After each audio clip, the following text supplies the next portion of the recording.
Yun, what's up mga idol? Magandang araw sa inyo lahat, no? At nandito tayo ngayon kay Bean Game Farm.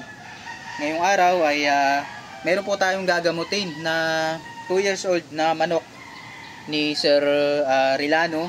Yan, Bean Rilano, no? Ang nangyari dito mga idol ay no?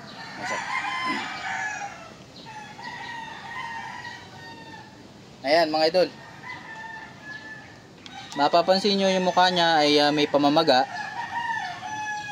Ayan. Pagdating doon sa kabila, ayan, no? Magang-maga, hindi na maimulat yung kanyang mata, no? Yan po ay sipon na nasa loob, hindi po mailabas, no? Kaya ang gagawin po diyan ay declogging, no? Declogging ibig sabihin, ikaw po mismo yung magpapalabas, no, ng kanilang sipon sa loob ng kanilang ngalang-ngala, no? Gagamit ka diyan ng bulak, syringe at Bactidol, no? Mabibili sa mga butika, yan mga idol. So yun mga idol, ano nga ba yung tinatawag nating declogging, no? Ang declogging ay isang paraan upang tanggalin yung sipon na nakabara do sa ilong ng manok natin mga idol.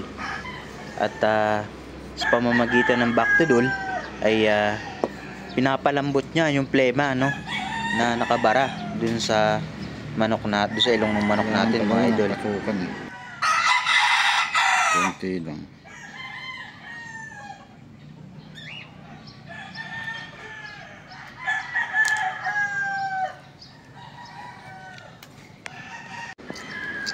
Ayan mga idol, kung mapapansin natin may lumalabas na sipon. At ito po yung nagbabara dyan mga idol. Ayan. Yan yung ano. Pasitabi po sa mga kumakain dyan.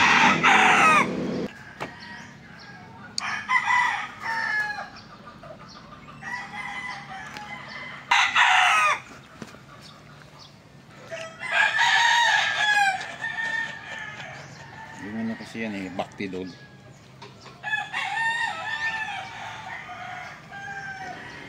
Para naman po dun sa mga nagtatanong sa akin, no, bakit daw po niluluha yung kanilang manok mga idol? Isa lang ang masasabi ko dyan, sipon po yung isa sa nagiging dahilan. At katulad nga nito ay namamaga, barado. Yan. Kaya maaring ito po yung nagiging dahilan ng kanilang pagluluha mga idol, no? Na lang.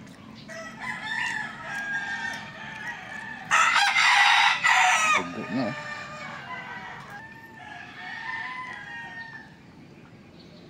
Ano, may sipon. May sipon sa mata. Isa doon sa yata ang timbang nito Ayan.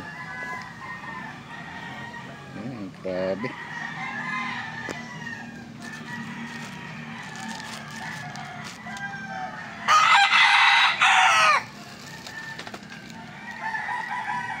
And then after mo mag-declog, no, pwede ka pong magbigay dito ng tinatawag nating injectable antibiotic, no. Ano nga ba 'yon, no, mga idol?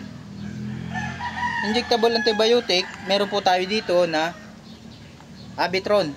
Ayan mga idol, no. Yan. Abitron, tinatawag po natin ito na 3-in-1 injectable antibiotic kasi unang-una mga idol, ito po ay may thiamphenicol, oxytetracycline at dexamethasone, no. Ito po ay mabisa pagdating sa mga coryza, no, pagdating sa mga respiratory problem ng manok natin, no, especially yung tinatawag nating coryza mga idol. Paano gamitin mga idol, no? Yung ating Abitron, saksak po kayo sa pitso 0.2 ml per kilogram body weight, no.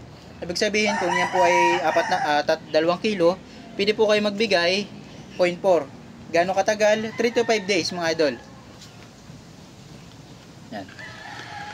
Yan, sa pitso mga idol, no, 0.4. Kasi tinimbang namin kanina yung manok ay 2 kilo. So pag ganoon, 0.4 tayo.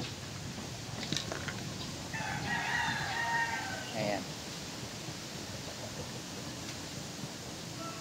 Ayan mga idol, dito ka, no? Ayan. 0.4.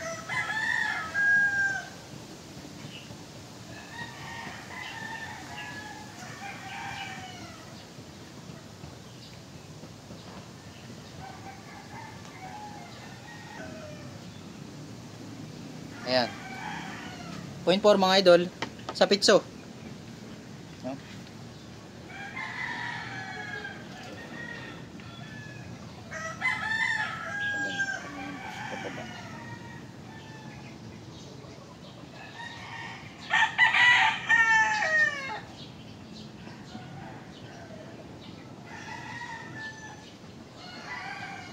At mamasas mo mga idol.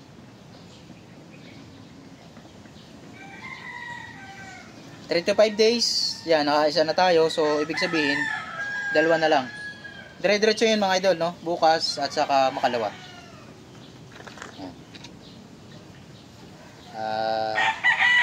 Next week, babalik tayo dito. Titingnan natin ang resulta. Update ko kayo mga idol doon sa ating manok na tinurukan ng Abitron.